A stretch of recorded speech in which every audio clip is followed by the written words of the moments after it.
From Turningstone Resort in upstate New York, this is The Final Table. I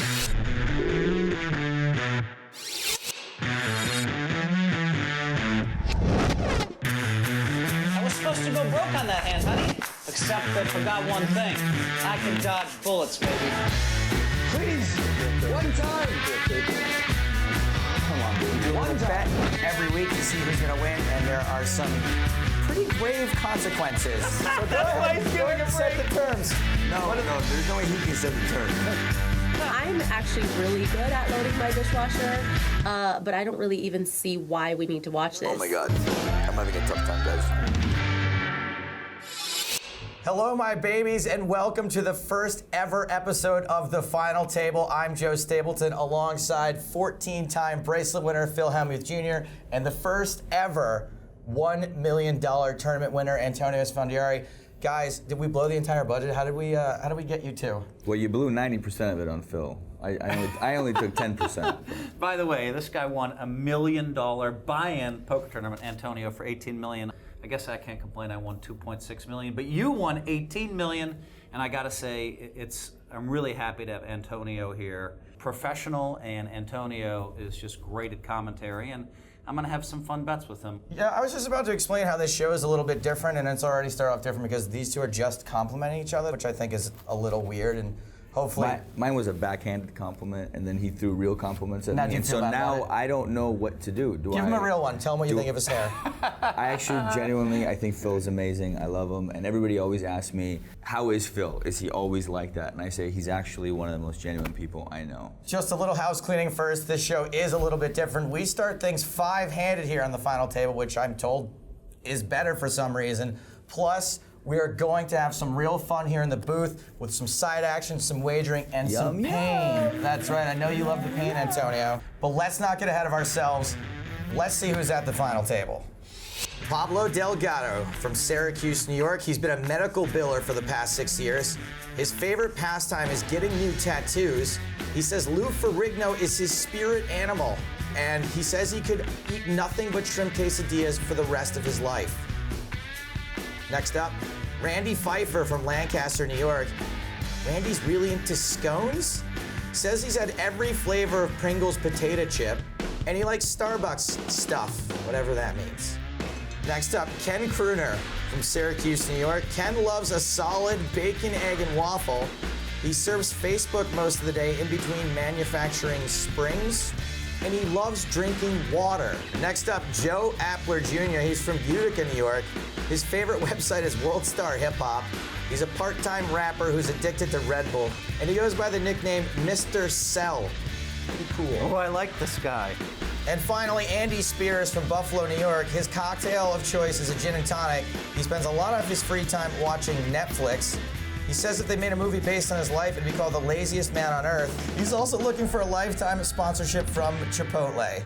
Now, these two guys have made their living making reads on people based on incomplete information. I've made mine making fun of people on television, and now it's time to put those skills to the test with the snap call. Now, at the start of every final table, we're gonna make a little wager based on who we think is going to win.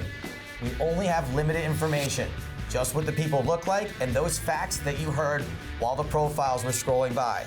Once we make our picks, then we find out what the chip counts are, and then after all that, we find out what the punishment's gonna be for the two losers. Only one of the three of us will not have to participate in said punishment. So it appears that we have a crapshoot on our hands. Absolutely. Feels very gambly. Look, I know that you guys you've got some feelings already based on... Oh, I know who's gonna win. Let's do it. Let's get right to it. Who's your pick, Antonio? I'm going to go with Andy Spears because any man under the age of 30 that drinks gin is a winner in my book. Well thought out. I kind of like Joe because of his rapping skills, but I'm going to go with Pablo because I like the spirit animal shamanism concept. I actually am going to go with the pick that Phil discarded. I'm going to go with Joe Appler Jr. because he sounds like exactly the kind of guy that would win a poker tournament in upstate New York. Let's see the chip counts. Ken Kruner did not get picked. He is the shortest stack at the table. Well done, guys. Randy Pfeiffer also did not get picked. Second shortest stack at the table. Next is my pick. Joe, Mr. Sell, starts with nearly 2.5 million chips. Antonio, your guy's next, second in chips. Andy Spears starts with nearly 3.5 million. And Pablo Delgado, Phil Hellmuth Jr., your pick, starts off this first ever final table with 4 million in chips. So Joe, how do we find out what this punishment is? I'm ready to get it over with. Phil, are you ready? Let's do it. Here you go, guys. Punishment number 1, first ever episode of the final table. The losers must eat boiled frog's legs. Those exact ones. I mean, I have had frog in fancy French restaurants, and it certainly didn't look like that. Dry frog meat on bone. Ugh. It looks way too much like a frog in its present state. I only hope that they're right. Everything tastes like chicken. Go Andy Spears, please. Go Pablo. Please, Andy. Well, it's time to get to the action. Let's kick it on down to Final Tableville with David Tuchman and Maria Ho. Hello and welcome. David Tuchman alongside Maria Ho. We're in beautiful Verona, New York at the Turningstone Resort. Actually, who are we kidding? We're in Vegas voicing this in a studio. Nonetheless, neither Maria nor I really care who wins. Most importantly, no matter who survives this battle and takes home the nearly 100K first place prize, neither of us have to eat those boiled frog legs.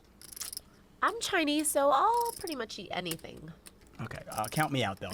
Action is going to fold around to Pablo Delgado. Blinds are 30,000, 60,000. You can see that in the bottom right corner of your screen. He is going to make it 135,000. Those green chips, 25K each. Pretty standard so far. Andy Spears in the big blind, wearing the black polka dot shirt. Self-proclaimed laziest man on earth. He's going to have to battle every other poker player for that title. He's going to defend with the 8-4 of diamonds. A lot of good players defend almost everything out of the big blinds. I think that it's fairly standard nowadays to defend really wide from the blinds, especially if it's facing a min raise or just slightly over a min raise. So I like this defend with 8-4 suited. Only outflops Delgado. He's got queens and fours.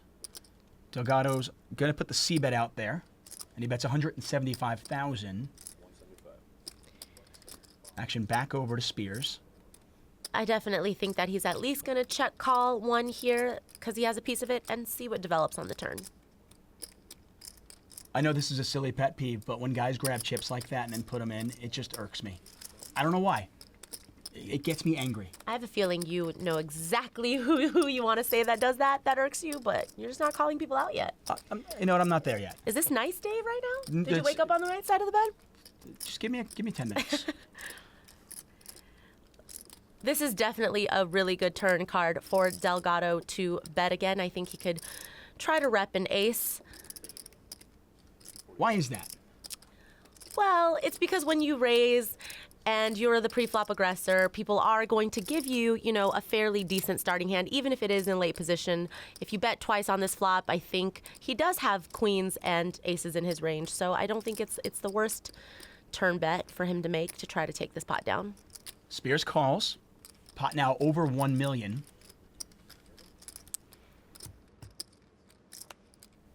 Three of clubs on the river. This is a really good river card for Delgado to bet again, actually, because the backdoor flush draw gets there, so he could have bet flop and turn with that equity, but unfortunately, he's going to give up here. Come on now. Yeah, he can't pull the trigger. Button slides in front of Joe Appler, and the chips head over to Andy Spears, a 27-year-old, strikes first. I don't like it when people let people show down with a weak range. I gotta just tell everybody how lucky I am. Joe gets to work with Phil Hellmuth and Antonio Esfandiari, but I get to work with the lovely Maria Ho. Maria, I am not blowing smoke up your butt, okay? You actually look better today than you did 10 years ago. Well, I feel like your big mistake is telling people you've known me for 10 years, because Sorry. now they're going to know how old I am. But okay, I really appreciate it. Thank you. I wish I could say the same for you. Well played. Pablo Delgado, who came to this final table as our chip leader, continues to put the pressure on. Didn't work last hand. Let's see if it works this time. He raises with ace-queen. Joe Appler Jr. is going to call on the button with the king-jack suited. No, we just started falling. I like the call here with King Jack suited. I definitely think it's a very playable hand, especially if you have anywhere from 30 big blinds or more. Now, Kruner had the gap-suited connector at 10-8 of hearts in the big blind, decided not to call. Are you surprised? I'm very surprised, actually. I definitely think that that's the exact kind of hand you want to come in multi-way, especially if you have a little invested in the big blind. Delgado's going to check. Appler with top pair. 155. And an I Am Hip Hop hat. I used to like Boys in the Hood. Does that mean I'm hip hop?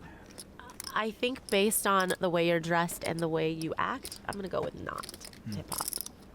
Fair enough. A call from Delgado. Now, this is interesting. So Delgado raises pre-flop, decides to check call with the ace-queen.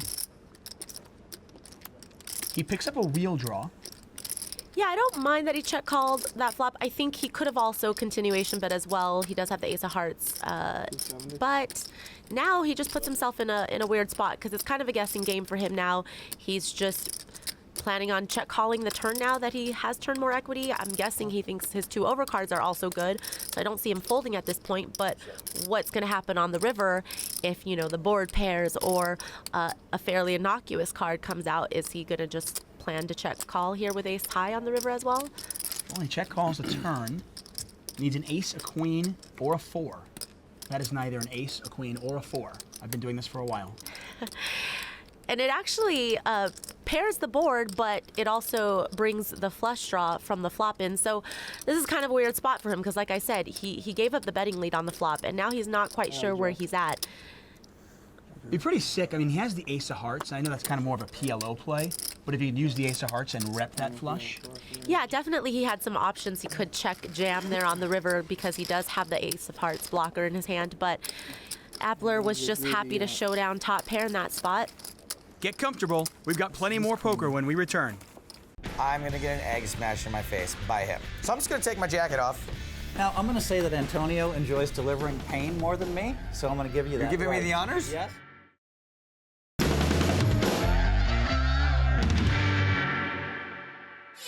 Welcome back to the final table. We are in beautiful upstate New York. Maria, you spend much time in upstate New York? I actually lived in Syracuse Really? when I was really young. Yeah. Are you an Orangeman fan? What? No. Never mind. Guess Blind that answers your question. Mine's still 30,000, 60,000. Kruner's a pretty tight player, and he's short stacked. He's not going to play very many hands. Pfeiffer tosses in the muck. We know Delgado's going to play his button, and he's got an ace. I mean, that's a definite raising hand for him on the button. But I do like to see that once you lose a couple of hands at the final table, that you're not going to shy away from taking the spots that you need to take. And he hasn't had the best start so far, but he is just going to keep the pedal to the metal. Now, you know what my mom taught me when I was young? At first you fail, try again. And I just continue to fail. At some point in my life, I'm going to succeed, though. I'm sure of it. Raise to 160,000. That is Joe Appler Jr., our part-time rapper. Phil Hellmuth also, by the way, a part-time rapper. Yeah, I've actually heard Phil rap a few times. He's not bad, but he kind of just tries a little too hard. Yeah, I can see that. I can definitely see that. Hashtag story checks out. Action on Andy Spears in the big blind. We know he likes to defend the big blind. We saw that he has a king. I imagine that's enough to defend. Yeah, I think that he's happy to play post-flop, which I think nowadays, if you have 30 bigs or more, I think defending a pretty wide range from blinds is perfectly fine. And once again, he flops the best of it. So this is the third time we've said Delgado have the best hand pre-flop, but the flop was not very kind to him. Spears checks, action on Delgado. Yeah, and I don't really blame Delgado for firing out a continuation bet here on this texture flop, and unfortunately for him, it just looks like Spears has a hand he has to call one with, at least. He is going to call, as you say.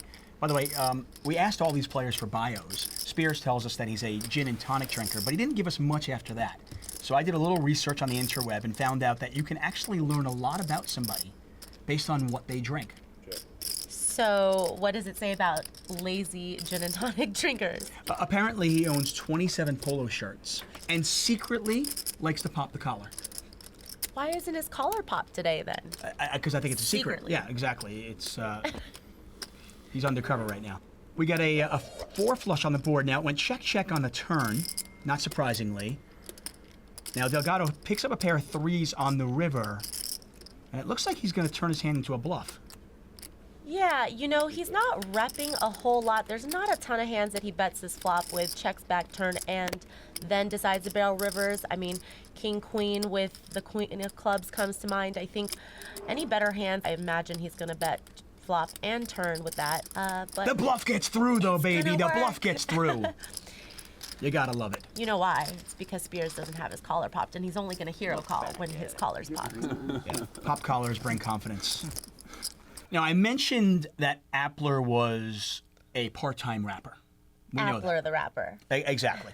Now, this seems like a perfect opportunity to introduce a new section called Fame or Shame. This is where we look at the characters of our show or any mainstream poker players out there, and we take snippets from their social media, and we either fame or shame them. I feel like judging by most poker players' social media posts lately, it's always going to be more on the shame side of things, but yeah, I'm game. You're a hater. That's what you are. You're a hater. No, you're the hater. I don't know what's happening today. How did I become the hater today? You know what? Let's roll the clip. Yeah! Y'all been gone for too long. Don't feel like y'all can't keep me away forever. Let's go. It's Mr. Mr. Sale. And I'm back and it's like... A lot of people saying that I'm not the best. I don't get fan mail, just lots of threats. And I don't pop the text, but you should watch your steps. Never owned an Xbox, but I got connects. Enough money Yo, he don't own an Xbox, but he likes to connect. Right? That is not what he said, but that wasn't actually bad what he did, though. I actually kind of liked it. I don't know. You know I like to hate. do. And I'm not I'm not wearing this for nothing, Right. I got a lot of street cred. You know a Thank good you. rapper when you see one. Exactly. Right, okay. Exactly. So, hey, listen, Mr. Sell, if you're looking for some help, if you want some tips, feel free. Have your people call my people, and we can get together, okay? So, fame or shame? I'm actually going to have to go fame with it. I thought he was okay. I will tell you that YouTube agreed with you. 34 people liked it. Only 10 people disliked. So, officially in the fame category. Congrats, Mr. Sell. By the way, not only can he rap, but this guy can play poker too. He just rivers 2 pair. Pfeiffer's got a pair of 4s. Pot is 675,000. Appler's going to win this. Yeah, he is going to get to showdown somehow, whether he bets and gets called, or if he bets and the person folds, he is going to take this pot down. And it's pretty easy when you have 2 pair, though. Top 2. Well, Pfeiffer bets. He bluffed out at Appler. Announces call. He's going to win the pot. So this guy can rap. This guy can play poker. He can do it all. Yo, yo, yo. Too legit to quit. Boom. Ah. No? We should go to break now. Yeah, we probably should. More after this.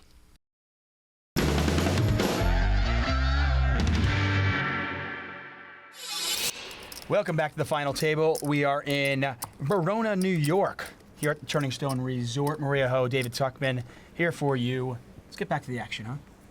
Yeah, I'm real glad you changed back, though. I don't think I could have looked at you for the rest of the show with you wearing that. Gold, not me. No. Okay, duly noted. Blind still 30,000, 60,000. So action on Andy Spears, reaching for those green chips, and he is going to raise with ace-4. I think it's okay to raise there with ace-4. He does have one of the bigger stacks right now, but it looks like Kruner is going to wake up with ace-king suited behind him, and with just about 11.5 big blinds, he's going to put all his chips in the middle. Yep, Kruner likes water, and he's going to stick his chips in the pot. Delgado's got a decision now. He's got ace-jack in the small blind. Yeah, I think this is one of those spots where you just want to make sure that the person behind you, the original raiser, Andy Spears, when it gets back to him, that he's not going to do something that makes you feel like you shouldn't put any chips in.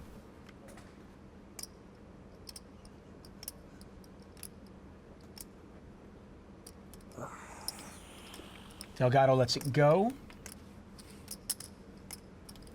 Appler's not going to play the suited king, and the action will go back to Spears, who was the original raiser. What do you do with ace-4? I think that Kruner's been playing fairly tight, and also against the 12 big blind stack shove, I just don't think ace 4 offsuit is good enough to call here. Well, he looks like he's going to tank. And this brings a perfect opportunity for me to introduce something that I've been working on, okay? We've all been in situations where we played poker or watched poker and somebody tanks, and it's excruciating. So to allow the time to pass more easily, I have come up with something that's fascinating to watch, much more fascinating than this could ever be. And I did it for you. It's called the Tank of the Day. Enjoy the show.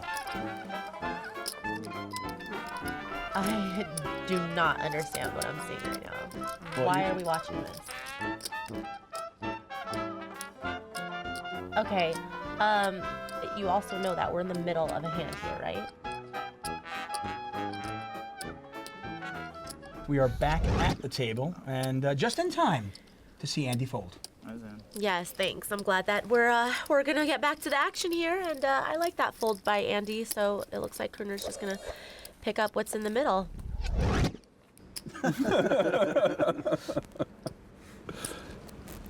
Stupid pays off sometimes, man. 5-6. That's what I'm hoping. 5-6. How do you think we're all here? Appler has proven to be really tight, but this guy doesn't need an excuse to play, and a pair is certainly a good enough excuse. Yeah, and I think that if you are Andy and you have one of the bigger stacks at the table, you definitely should keep taking the open spots that you need to be taking, and 5s is very good here on the button.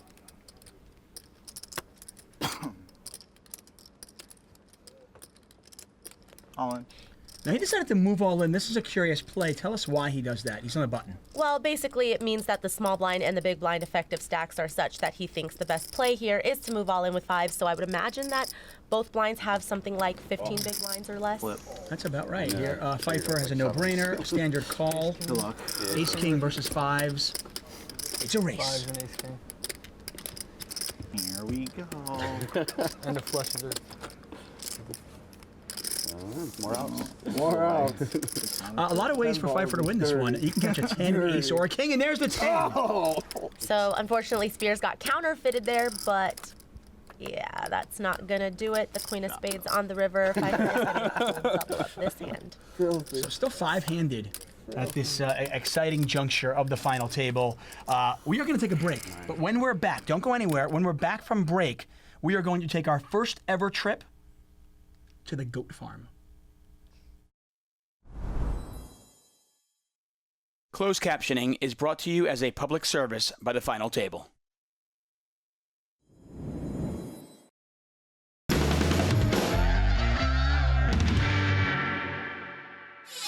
Welcome back to the final table. Let's take a look at our current standings.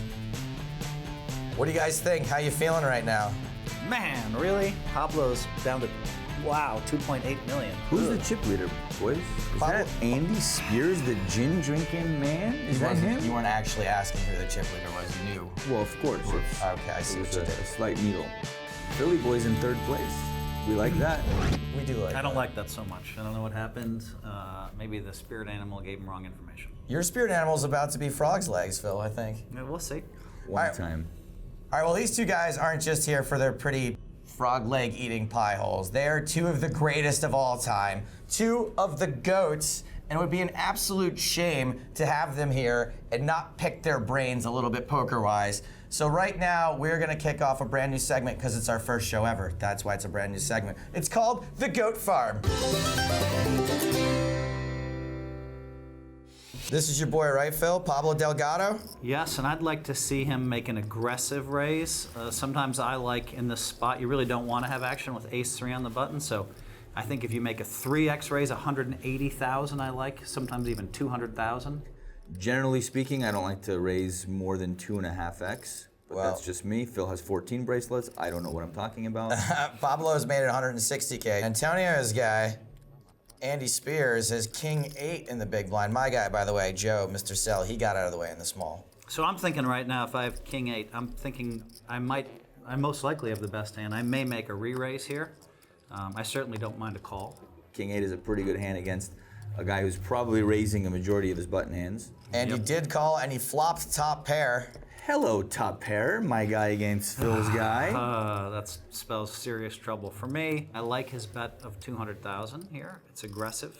200K is a continuation bet, and does he do anything ever other than just call here, Antonio? No, you would never want to make the pot bigger than it needs to be out of position. Yeah, So- and if you do raise it, then sometimes they can make a big raise and make you lay it down anyway. So check back call on the flop, check on the turn where some flush and straight draws develop, Ooh, and now 4 clubs. there's a 4-card flush out there. That's a bad card for my guy because Delgado knows he can't win the pot without a bet. And so I'm not sure if Andy is the kind of guy that's going to call with 4 clubs on the board. Obviously made a pair of threes, which is completely irrelevant, but it gives him a chance to bluff and win the hand. He bets 350,000.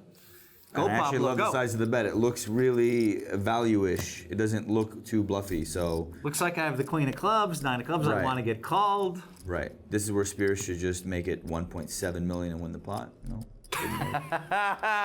You're always behind the super aggressive, like re-raise with nothing. Well, they play, can't Antonio. call you unless he can't call unless he has the ace of clubs, right? I would never make it 1.7 million. If I did it, I would make it 840 or something. I But think just a call. I You know, I love just calling too, obviously because we can see the cards, but sometimes you might want to consider turning your king into a bluff there. Yeah, I personally think sometimes you have to make great calls to win tournaments. In fact, you're going to have to make great calls, and there was an opportunity. Basically, the only hand he can't beat is a club in the other guy's hand because Right. he's not going to be betting a straight, he's not going to be betting a king. No. It's like he has a club or he doesn't have a club. It's a good position to make a great call, and Right. I would hope that I think I Andy would make needs a good gin read. and tonic immediately. cocktails. Well, I was wondering what the goat farm was, and I guess now we know. We have, 2 of the greatest of all time. One person who's, of course, won the most bracelets at the World Series of Poker. Another who's won the most money at the World Series of Poker, and Joe. Yeah, so it's not quite a farm. It's, I don't know, Joe kind of spoils that image of a goat farm for me, but, Joe's funny, right? Personally, I'd rather see a goat farm, but I'm just going to leave it alone. Blinds are up to 40,000, 80,000. We get a raise from Pfeiffer. We haven't heard much from Randy yet, and he raises to 175,000. I'm going to go on a limb and say it's not going to get through. Yeah, definitely Delgado here. He will probably 3-bet from the small blind because it's not really a spot where you want to just flat here coming in. It looks like he is definitely reaching for 3-betting chips. Pfeiffer, by the way, his favorite music, his favorite band is Wham. I'm just going to put it out there. There are some things I you don't don't believe need to it. share. Look at this guy. No, that's Delgado. Oh. Wham is the Pfeiffer guy in the middle who raised 75. I was like, that does not make sense whatsoever. Visually. Delgado's favorite group, by the way, Nirvana. That still doesn't make much sense to me. Especially considering Kurt Cobain killed himself when Delgado was like 7 years old. Yeah, I mean, I feel like sometimes people just don't match up with the music that they like, which means you must like Taylor Swift. Oh, Well- wait, no, you actually look like you would like Taylor Swift. Never mind. Hey, don't hate on Taylor Swift. I'm not. I would love to go to a Taylor Swift concert. I love Taylor And you know Swift. what? I'm not ashamed to admit it. Pfeiffer has called. It was a relatively small 3-bet. He's in position.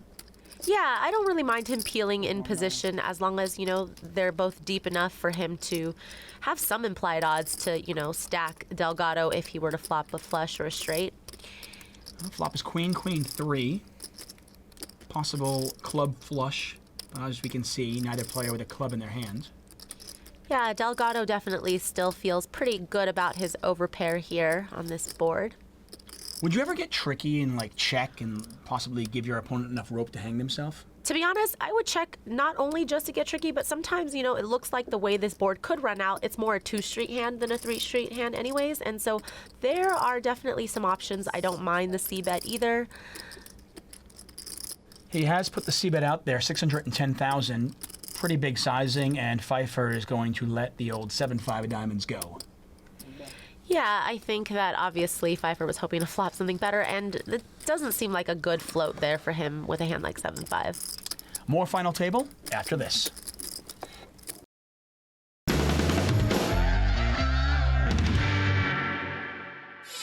Welcome back to the final table. We are still in upstate New York. We still have 5 players yet to lose any, but the blinds are now up to 40,000, 80,000. Maria, myself, still here in the booth. I think about it and then call. Action on Crooner, 9 to 5. He's not going to play that. But he's having a good time. That's what's important, right? Wait until he gets that bad beat that knocks him out of the tournament, and we'll see how much he's smiling then. Why you gotta hate? I tell you, your nickname is Maria Hater Ho. Heck, he might win the whole tournament. You have no idea. I honestly don't know what's gotten into me today, because usually this is your job. This kind of attitude is reserved for Dave Tuchman. Seriously, on the button with the suited connector, I think it's fairly obvious Delgado is going to play this hand. Oh, hold on a second, I just got a text. Stapleton wants the attention. This is the perfect opportunity to introduce our segment called Raise the Stakes. Now, Antonio, your guy's in the lead right now. So what I'm going to do is I'm going to give you the opportunity to raise the stakes on the punishment, but keep in mind that if you end up losing, you may be on the receiving end of said punishment. And just so we're clear here, what we're really doing is punishing the bubble. The next player out still has to do the regular old normal punishment. But whoever finishes second, they're going to have to deal with the stakes being raised. Do you want to raise the stakes? Well, what exactly does that what's going to happen if we raise the I stakes? can't tell you until you say whether or not you want to do it. Got it. And my guy is a chip leader, but he donked off with top pair there. So I know you're going to pass. Given that he's chip leader, he's more likely to take second than third. So this is third place. Second is a worse punishment than third? Correct. Oh, Antonio, I'm you leaning can't do towards it. not raising the stakes. Of course you but can't. Not the way he played that hand. Guys, it's the first episode. Let's give the people what they want. Let's give them the pain that they want. You mean give myself the pain I mean, look, you guys want? You gotta, I don't know what the odds are, but I'm not really an odds guy. I do like to push the envelope. So you know what, boys? Bring it on. Raise the stakes. We're gonna raise the stakes. You guys ready?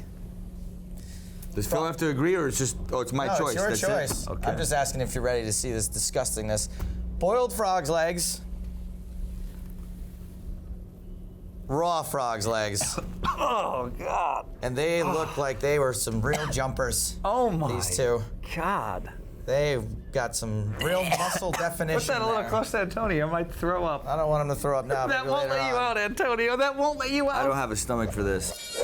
So they are raising the stakes. I was against the boiled frog.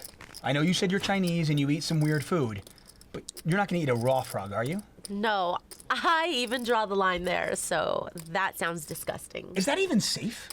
I honestly don't think so, and I'm pretty sure that none of them know if it is or not, so.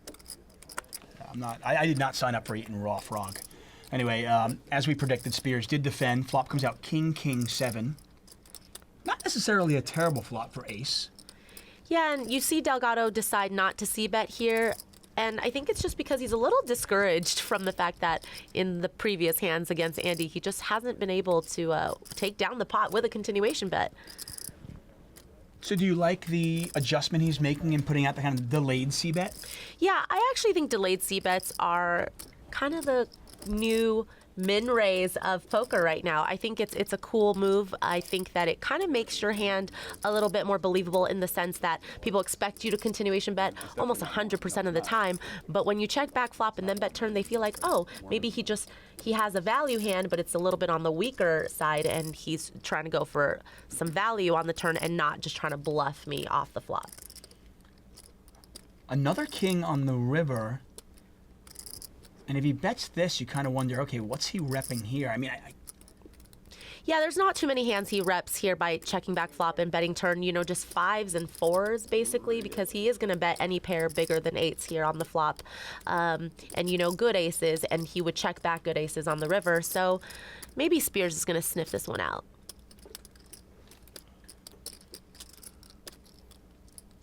and he does not sniff this one out, and he lets it go.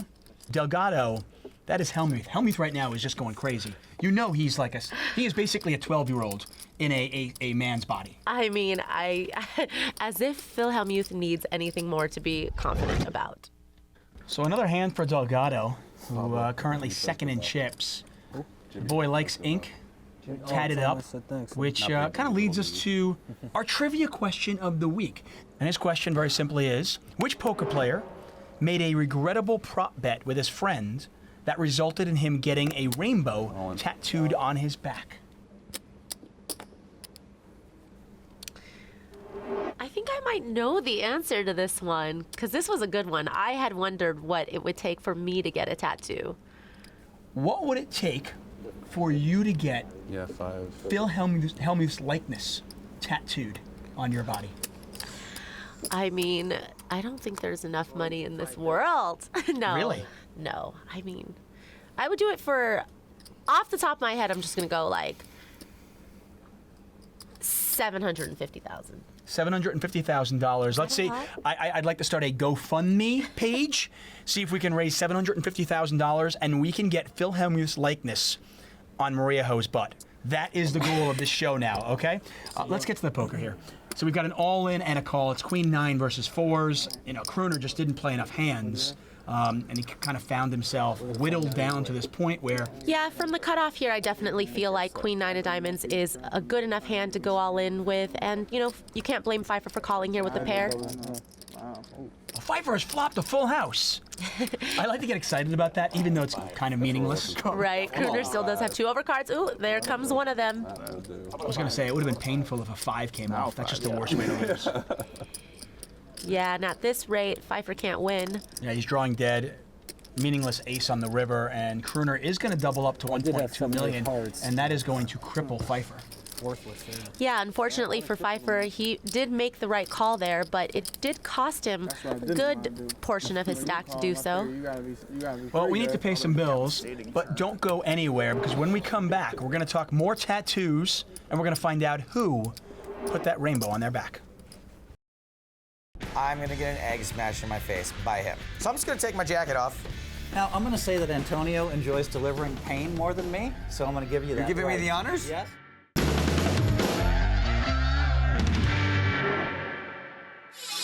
Maria Ho, David Tuchman, still here as we roll along. And I know you guys were anxiously awaiting the answer to that trivia question. And here it is. Jeff Gross. That's who I thought it was. I was pretty sure it was him. He got off easy, I feel like, for what he got paid to do it. I think so. I mean, how much money would you need to get it's a nice rainbow. I mean, for that specific tattoo on the back of my neck, I would do it for $100K, $150. You could remove it in 7 years, right? Honestly, give me 3 shots of whiskey and I'm doing it. 3 shots of whiskey tonight and I'm going to have a rainbow on my back. Blind still 40,000, 80,000. How weird would it be if just all of a sudden Delgado pitched this hand into the muck? We're like, what just happened? Yeah, it's not going to happen. It would be weird, though. I will give you that. Raised to 175,000. I mean, I know we're not seeing every hand, but it's as if Delgado is playing every single hand. That is what it feels like. And it feels like Abler's been folding every hand, which I can't even look at him the same way after seeing his rap video. In his rap video, he did not look like the guy that would be folding every hand. No, you wouldn't imagine it would. But it probably plays to his strength, though. I mean, if he appears one way to his opponents but plays in a different manner, that probably helps him. It's true. Well, this is an interesting shove. This is a very interesting shove. I don't think I like it. From Kruner to shove over Delgado's open with 9-8 suited. And he doesn't really have that much fold equity. You know, he does have about 13 big blinds or so, but... I mean, is he playing his image? I mean, we just mentioned Delgado's playing almost every hand. Kruner is probably the tightest player besides Abler at this table. Yeah, I understand that if he thinks that Delgado is raising a lot, that he is likely to fold most hands, but I don't know. I still think maybe I would have liked to pick a better spot. But then again, I haven't been playing with these players, you know, all day, maybe even yesterday before the final table. But it doesn't look like Kruner's image is going to work for him here because Delgado's hand is just too good, I think, to fold against that stack. Not only, and you can see Kruner's reaction, not only do you get the call, it's one thing to shove with 9-8 and get called. You're thinking, okay, at least I must have live cards. Yeah, it sucks for him to see Delgado's hand tabled and realize he's absolutely dominated here. So he's looking for an 8 or a couple of clubs here on the flop. That's a tough call. He's still smiling. I tell you, this guy is having a great time no matter what. Pretty much nothing there for Kruner. He needs running cards or an 8. 6 of clubs would make it interesting. All right, That's not the 8. 6 of clubs. No, so it looks like Kruner is down to just an 8 here on the river. Otherwise, he is going to be eliminated in 5th place. Cashing it in. One time? 8 ball? Close. No, Game. not going to happen. So Kruner is gone. This thing down, man. Joe. The myth, the legend, Ken Kruner out of Syracuse, New York, the 37-year-old. He's a pacifist. Once again, he dislikes Halloween. He listens to Muse. and he has gone in 5th place, earning himself $21,285. Still a good showing for him here. He just really didn't get much going, and unfortunately for him, he just picked a bad spot to shove there. Wasn't an easy. I mean, he didn't have much behind that. Only one blind, courtesy of that elimination. That is Delgado with the suited connector. Doesn't play it. I'm shocked that he folded, actually. I think four-handed, it's fine to raise 7-5 suited from under the gun, and, you know, he does have all the chips, so. Do you think the fact that there was only one blind and that Spears was on the button influenced his fold? That's definitely a possibility. I feel like Spears has been one of the tougher players at this final table. All in. But I don't know, Delgado didn't really seem to mind mixing it up. Spears moves all in with the Queen Jack. 1-3, 2 3s. He's going to call. And it's Queen Jack versus 3s as the cards go on their back. This is definitely a very standard situation for both players. Can't fault either of them for doing what they did. Randy's wife, Jessica, his daughter, Olivia, on the edge of their seat as they watch this hand play out. Good luck, guys. I'm on the edge of my seat as well. Ace, ace, 8, 3 still in the lead. A lot of cards for Spears, though.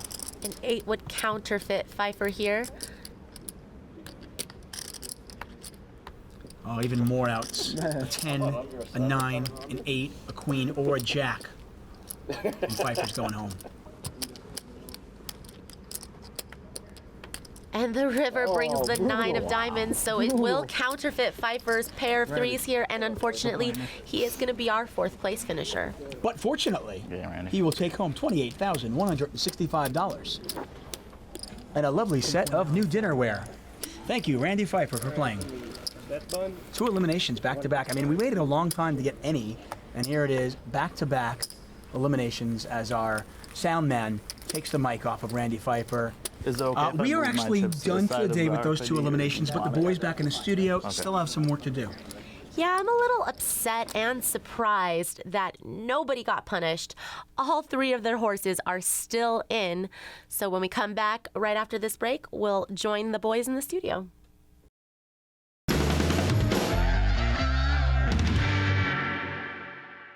So here's where we stand headed into 3-handed play at the first ever tournament here on the final table.